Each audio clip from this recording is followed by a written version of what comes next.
അധ്യായം 1 പറക്കുന്ന കോഴിയുടെ പുതിയ പ്രശ്നം. ചാക്കോ ഗ്രാമത്തിൽ ഹീറോ ആയിക്കഴിഞ്ഞിരുന്നു. പക്ഷെ ഒരു ദിവസം ഗ്രാമത്തിൽ ഒരു വിചിത്ര കാര്യം തുടങ്ങി. എല്ലാവരുടെയും സമയം അപ്രതീക്ഷിതമായി കുറയുന്നുവെന്നു. രാവിലെ 7 മണിക്ക് എഴുന്നേറ്റാൽ 9 മണിയായിരിക്കും. പണി 10 മിനിറ്റ് ചെയ്താൽ 1 മണിക്കൂർ പിന്നിട്ടിരിക്കും. പഴയ കുമ്പളക്കണ്ണൻ പൂച്ച തലയറച്ചു. ഇതൊരു സമയക്കള്ളൻ പണിയാണ്. സമയക്കള്ളൻ രാത്രിയിൽ ഗ്രാമത്തിലേക്ക് വന്ന് മനുഷ്യർ, മൃഗങ്ങൾ, പക്ഷികൾ എല്ലാവരുടെയും സമയം മോഷ്ടിക്കുന്ന ഒരു അപകടകാരി. ചാക്കോ പറഞ്ഞു, എന്നെ ചൊല്ലി സമയമില്ലെങ്കിൽ സ്വപ്നങ്ങളെങ്ങനെ? അധ്യായം 2 താമ്രഘടികാരവനത്തിന്റെ ലഹള. സമയക്കള്ളൻ മറഞ്ഞിരിക്കുന്ന സ്ഥലം പഴയ ഒരു പടത്തിൽ മാത്രമുണ്ടായിരിക്കുന്നു. അത് താമ്രഘടികാരവനം. മരങ്ങൾ വളരുന്നതുപോലും ടിക് ടോക്ക് ശബ്ദത്തോടെ. തുങ്ങുതത്ത പറഞ്ഞു, അവിടെ സമയം നിൽക്കും. നീ 1 മിനിറ്റ് ഇരിക്കുമ്പോൾ പുറത്ത് 1 മണിക്കൂർ പോകും. ചാക്കോ ചിറകു വളച്ചു പറഞ്ഞു, എന്റെ ഗ്രാമത്തിന് തിരിച്ച് സമയം വേണം. ഞാൻ പോകും. തുങ്ങും ചേർന്നു. അവർക്കൊപ്പം പുതിയൊരു കൂട്ടുകാരൻ കൂടി, ടിങ് ടോങ്കി, ഒരു ചെറുലോഗൻ ക്ലോക്ക്. അതായത് കാലുകൾ സ്പ്രിങ് പോലെയും തലയിൽ മണിക്കൂർ മുഖവുമുള്ള കാർട്ടൂൺ കാതുപായൽ. ടിങ് ടോങ്കി, മാസ്റ്റർ സമയക്കള്ളനെ തോൽപ്പിക്കാൻ ഒരു വഴി മാത്രം. അവന്റെ പൊന്നൊരുള് കണ്ടെത്തണം. പൊന്നൊരുള്, സമയക്കള്ളന്റെ ശക്തിയുടെ ഉറവിടം. അധ്യായം 3 തിരിഞ്ഞു പോകുന്ന വഴികൾ. വനത്തിൽ പ്രവേശിച്ചതോടെ വീട്ടിലേക്ക് പോകുന്ന വഴി 1, 2, 5. അവരുടെ പിന്നിൽ 10 വഴികൾ. ടിങ്ടോങ്കി പറഞ്ഞു, ഇത് സമയം തിരിഞ്ഞു വരുന്ന മായാ വഴികളാണ്. ഒരു തെറ്റായ പടി നിന്നെ കഴിഞ്ഞ ആഴ്ചയിലേക്ക് കൊണ്ടുപോകും.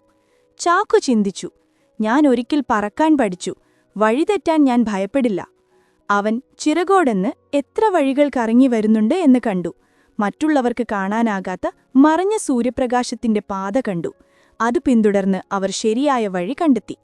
അധ്യായം 4 സമയത്തുള്ള വെള്ളച്ചാട്ടം. മുന്നിലൊരു വലിയ വെള്ളച്ചാട്ടം. പക്ഷെ വെള്ളം മുകളിലേക്കൊഴുകുന്നു. തിങ്ങി ചാക്കു പറഞ്ഞു, ഇതെന്തൊരു വണ്ടർ! വർഷങ്ങൾ, മാസങ്ങൾ, ദിനങ്ങൾ നിർമ്മിച്ച വെള്ളപ്പൊക്കുപോലെ. ടിങ്ടോങ്കി പറഞ്ഞു, ഈ വെള്ളച്ചാട്ടം കടക്കാൻ എവർക്കും ക്ഷമ വേണം. അവസരം നോക്കി ചാടണം. ചാക്കു കാത്തു. വെള്ളം താഴേക്ക് വീഴാൻ അവനൊരു 2ാം അവസരം കണ്ടു. അപ്പോഴാണ് ചിറകുകൾ പരന്ന് അവർ അതിനെ മുകളിലൂടെ ചാടി. പക്ഷേ വെള്ളച്ചാട്ടത്തിന്റെ അകത്തുണ്ടായിരുന്നു ഒരു രഹസ്യ കവാടം. അധ്യായം 5 സമയക്കള്ളന്റെ ഗുഹയ്ക്കകത്ത് അനവധി മണിക്കൂറുകൾ. ചിലത് നിൽക്കുന്നു, ചിലത് വെറുതെ ചുറ്റുന്നു, ചിലത് കടുത്ത കരയുന്ന ശബ്ദം. മധ്യത്തിൽ വലിപ്പമുള്ള ഒരു ഇരുണ്ട ജീവി, സമയക്കള്ളൻ. അവന്റെ കൈകളിൽ മഞ്ഞ നിറമുള്ള ഒരു തിളങ്ങുന്ന വണ്ടി, പൊന്നുരുള്. സമയക്കള്ളൻ ചാക്കോയോട് പറഞ്ഞു, നീ മറ്റുള്ളവരെ പോലെ നിന്റെ സമയവും ഞാൻ മോഷ്ടിക്കും. ചാക്കോ മുന്നോട്ട് പറഞ്ഞു, സമയം എന്റെ വശത്ത് കുറവാണ്, പക്ഷെ ധൈര്യം ഒരിക്കലും മോഷ്ടിക്കാൻ പാടില്ല. സമയക്കള്ളൻ ചിരിച്ചു, ധൈര്യം എന്തിനെ? എന്റെ ശക്തി നേരിടാൻ. ചാക്കോ, ധൈര്യം സമയം ജയിക്കും. അധ്യായം 6 യുദ്ധം, അതായത് താക്കോൽ നിമിഷം. സമയക്കള്ളൻ പൊന്നുരുളി തിളക്കിച്ച് ചാക്കോയുടെ ചിറകിൽ സ്ലോ മോഷൻ മരംപടം പോലെ സമയം കുറയ്ക്കാൻ തുടങ്ങി. ചാക്കോയുടെ ചിറക് നിസ്സഹായമായി താഴേക്ക്. തുങ്ങുവിളിച്ചു, ചാക്കോ, ഓർമ്മിക്കൂ, സമയം നീളുകയില്ല, പക്ഷേ നിമിഷങ്ങളുടെ ശക്തി നിന്റെ കയ്യിലുണ്ട്. ചാക്കോ മനസ്സിലൊരു നിമിഷം പിടിച്ചു. സ്വപ്നങ്ങൾ ഓർമ്മിച്ചു, പഴയ കഷ്ടപ്പാടുകൾ ഓർമ്മിച്ചു, തീപ്പൊരിയുടെ പരീക്ഷണം ഓർമ്മിച്ചു. അവൻ ചിറക് മുറുകെ ചലിപ്പിച്ചു. പിന്നെ മുഴുവൻ ശക്തിയോടെ പൊന്നുരുളി നേരെ പറന്നു. ചാക്കോ, ഈ പൊന്നുരുള് ഗ്രാമവാസികളുടേതായിരുന്നു. അവനത് പിടിച്ചു. അതിൽ നിന്ന് പ്രകാശം പൊട്ടി. സമയക്കള്ളൻ ശക്തി നഷ്ടമായി പൊടിപോലെ അപ്രത്യക്ഷമായി. അധ്യായം 7 ലോകം പുനർക്രമീകരണം. പൊന്നുരുളി എല്ലാവഴിയും സമയം വീണ്ടും പുനർസ്ഥാപിച്ചു. അവർക്കൊക്കെ കിട്ടിയ സമയം മുയർന്നത് ഡബിൾ. ഗ്രാമവാസികൾ പറഞ്ഞു, ചാക്കോ പറക്കുന്ന കോഴി മാത്രമല്ല, സമയത്തിന്റെ രക്ഷകൻ. ചാക്കോ പറഞ്ഞു, എനിക്ക് സമയം കിട്ടിയത് ഞാൻ ധൈര്യപ്പെട്ടതുകൊണ്ടാണ്. പക്ഷെ നിങ്ങളും നിങ്ങളുടെ സമയത്തെ വിലമതിക്കണം.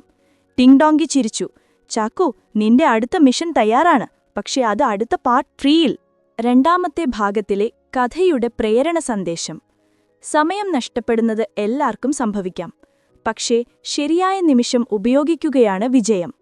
ധൈര്യം സമയത്തേക്കാൾ ശക്തിയാണ്. അവസരം കാത്തിരുന്നു പിടിക്കാൻ അറിയുക. ഏറ്റവും പ്രതീക്ഷിക്കാത്തവർക്കും പ്രപഞ്ചം വലിയ ദൗത്യം നൽകും.